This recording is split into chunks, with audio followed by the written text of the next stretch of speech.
What's up, guys? I want to talk to you today about the dreaded S word. That's right, the scale.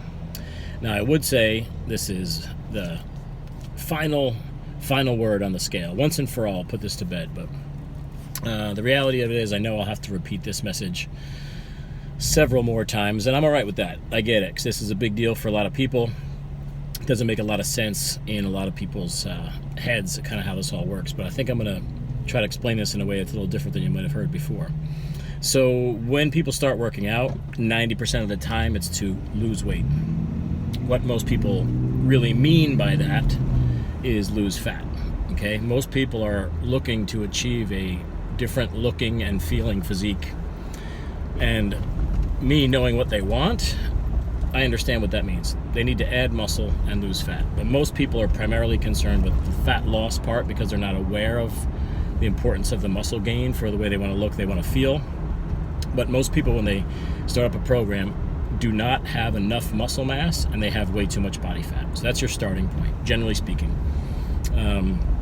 So the first indicator that most people go to for success is the scale. And sometimes in the beginning, the scale starts to move quite quickly because we're moving around, we're burning some more calories, we're possibly watching what we're eating, hopefully. So we're going to see this initial burst of weight loss. Everybody gets excited, everything's great. Over time, that weight loss on the scale starts to plateau and slow down, and here comes that 2 or 3 months into it feeling of discouragement and not understanding what's wrong, and now starting to make stupid decisions and change everything up because you feel like it's not working. Here's the deal. When we are strength training, the goal of strength training is to get stronger and build muscle, period, okay? Building muscle, we have to remember, is muscle is a completely different substrate than fat, okay? We are adding something to the body. Now, granted, the person that comes in is 300 pounds does not want to see the scale going up because they're adding muscle, right? So strength training is important for every program, even for the person who starts at 300 pounds. But I understand that person doesn't want to see 305, 310 when the whole point was to get smaller. I got you. Understand that these are two different things at play here. We're lifting weights to put on muscle mass. Let's just say, for example, well, let me backtrack, okay?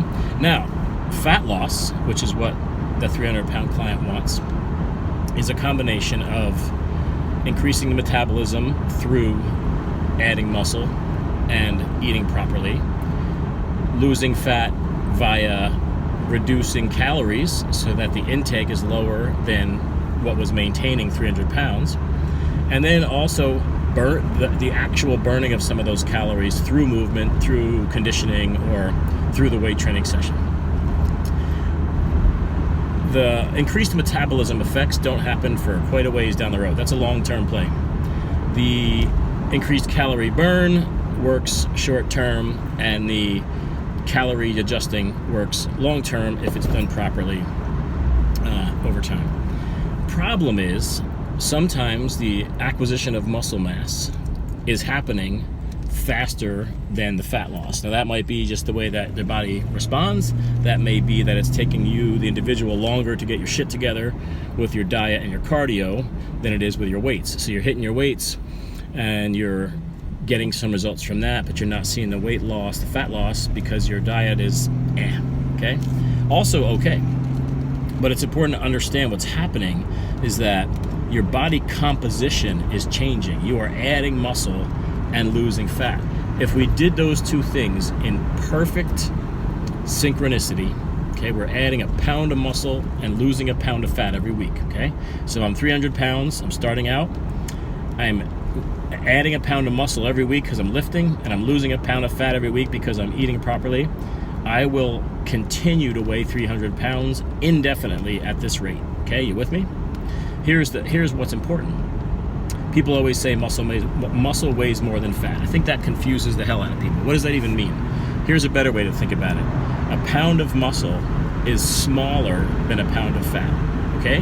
Pound of fat, let's pretend it's this big, a pound of muscle is this big, okay? Smaller, more dense.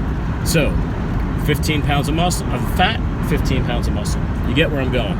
So the 300-pounder that over 6 months has added 1 pound of muscle every week and lost 1 pound of fat every week is still 300 pounds, but is a completely different human being.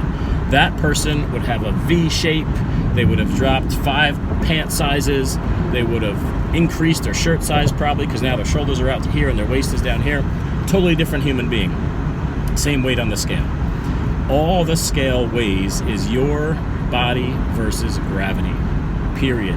Nothing, it accounts for no variables. No water, no bone, no muscle, no fat, nothing.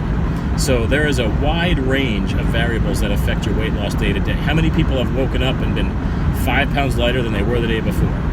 Or your weight fluctuates by 15 pounds in a couple days when you're on vacation or you're sick.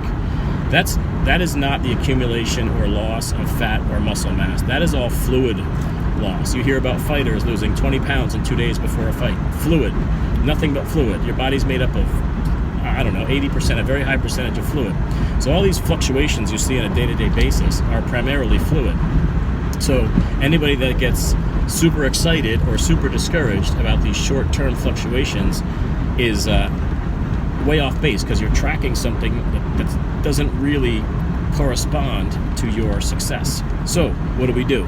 We got to avoid that scale, because most people are not mentally strong enough when you're in the beginning to be able to look at that scale and see it not go down, or go, God forbid, it fucking goes up, and keep it together. Okay, so you cannot get on it. Okay, I don't even know how to put it into words, but it's like, it would be like if you're checking bank statements of okay, imagine if at the bank they only counted like actual bills that were in your account. Okay, so you have 100 singles in your account.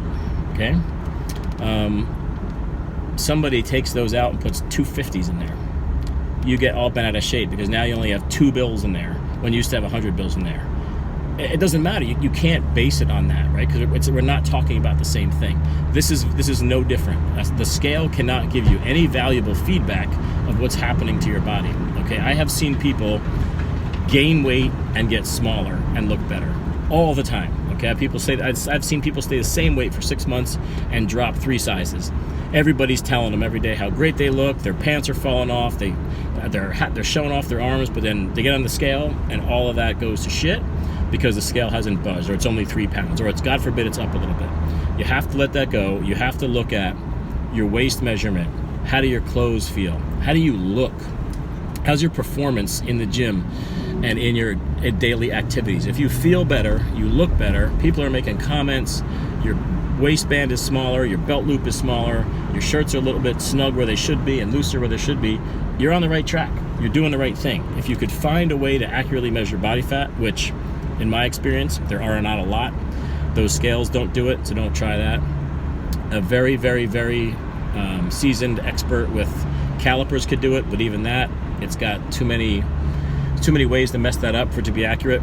Just go by the mirror, how you feel and how your clothes feel. And if that is giving you the proper indications, throw the fucking scale in the trash and keep doing what you're doing. Have a good day, you guys.